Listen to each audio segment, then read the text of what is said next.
Hey everybody, what is up? Welcome back to Final Trade. I found this article this morning over on Seeking Alpha while just doing my normal browsing, and it's entitled, "We're in a Bloodbath for Stocks and Crypto, but You Should Be Buying."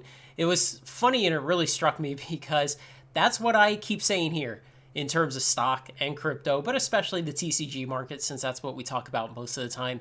Markets can go down, they can get soft, but that is the time to buy. Catching the falling knife is how you make the most money. When food goes on sale, you buy more. When you need to buy a new car, you wait for rebates and sales. Why is it that when it comes to investments, everybody loses their mind, and when they go on sale, they don't want to buy? So he basically says that he characterizes the current market as a bloodbath for stocks and crypto, but he says you should stay disciplined and look for long-term opportunities. Absolutely. We're seeing a lot of capitulation from card stores right now. We're seeing a lot of negativity. We're seeing buyers not wanting to open their wallets as much. And because of that, there are going to be some great deals. There already are right now. Like I posted a couple days ago, you should be slowly starting to nibble into those deals. Don't go nuts and spend all your money at once, but just start taking small bites, because I think for a couple of months this summer, we're going to have a great environment like this where card stores are struggling, where sales are lower, and prices get much lower. I love this. People will look back on this debacle and say, "I wish I had fresh cash to buy into that," he said. He added that the market could leg down some more, but there were plenty of buying opportunities, and that's exactly what I said a couple of days ago. It's probably going to get softer, but you can start nibbling on the opportunities right now.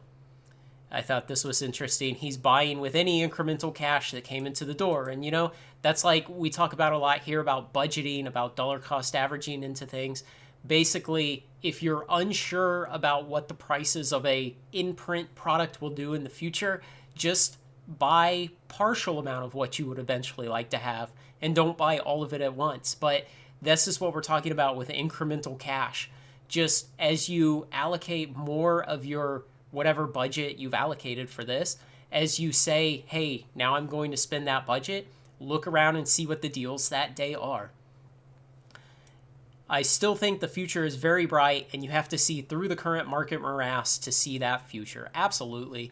And, I've talked so much about it recently on this channel that just about every product does well in the long run.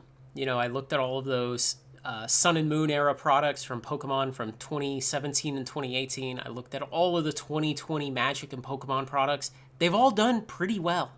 It's really rare that you have a Dragon's Maze that does awful. And so, it's interesting to see this guy kind of parroting the same thing that I always say. He says, later in the year, as conditions improve, you'll be saying to yourself, "Thank God I stayed in there," or "Thank God I bought into this treacherous environment." And that's the reality. Markets go up and down. Sometimes when they're down, people get really pessimistic about the future. But the reality is, on the long timeline, they only go up. Every day, people get up, they go to work, they create value, they build things, they invest. Over long periods in net, they hire employees and they create new jobs, and things get better and better. And so, I had a comment the other day from somebody comparing all of these sets that are beaten down right now and all these booster boxes and other products that are doing poorly, comparing them to credit default swaps from 08 and 09. And, famously, those are like the kind of reinsurance on all of these mortgages and all of these really kind of poor assets that would eventually melt down, and the credit default swaps would create the contagion that would bring down a lot more of the financial systems in 08 and 09. And, I think the comparison was bad because credit default swaps in a lot of cases, they went to zero. Like, they literally went to zero because the companies insuring them went bankrupt. And that was a dramatic event. But I would challenge anyone who is pessimistic about the TCG market, about the long-term TCG market. You can be pessimistic about the market today. I'm kind of pessimistic because the prices are down, but on the other hand, it's buying opportunity.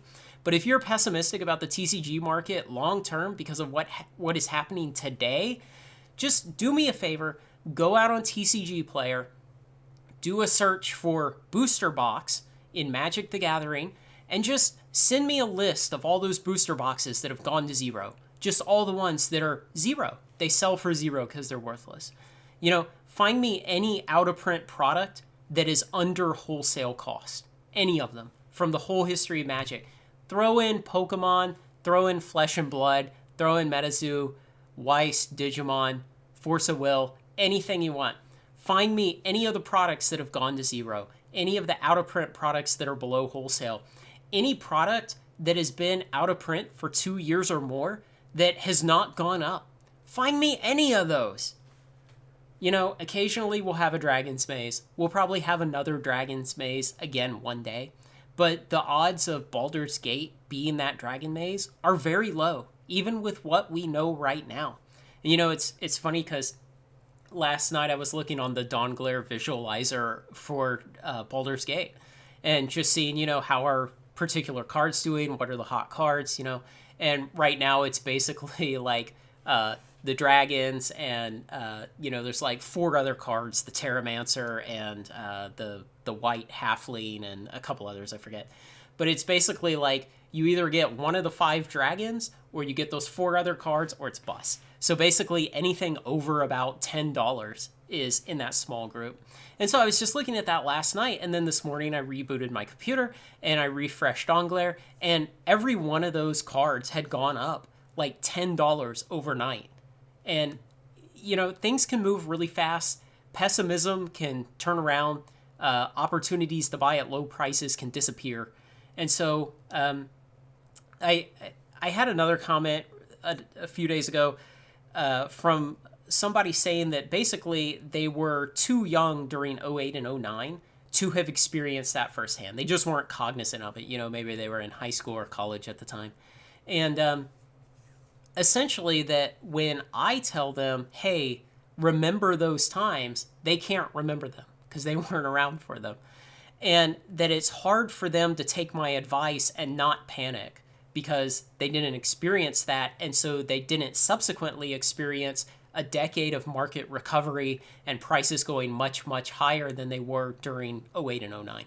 And what I told them was go to any chart that you find on any investment website of the S&P 500 and just zoom out. Most of the time they'll have 10 or more year options, or it'll be a max option and it'll go sometimes back to like the 1980s. Some of them will still go back that far. But zoom out and just see what happens to markets over time.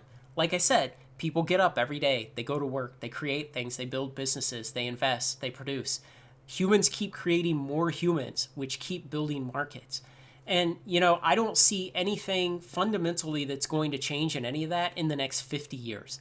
And so this kind of pessimism that Baldur's Gate is down or it's a terrible set, yeah, it may be a terrible set. It may be that WotC absolutely screwed up how they proportion the mythics and the rares and everything. It may be that it's full of weak cards. There's too many legendaries. Yeah, that may be.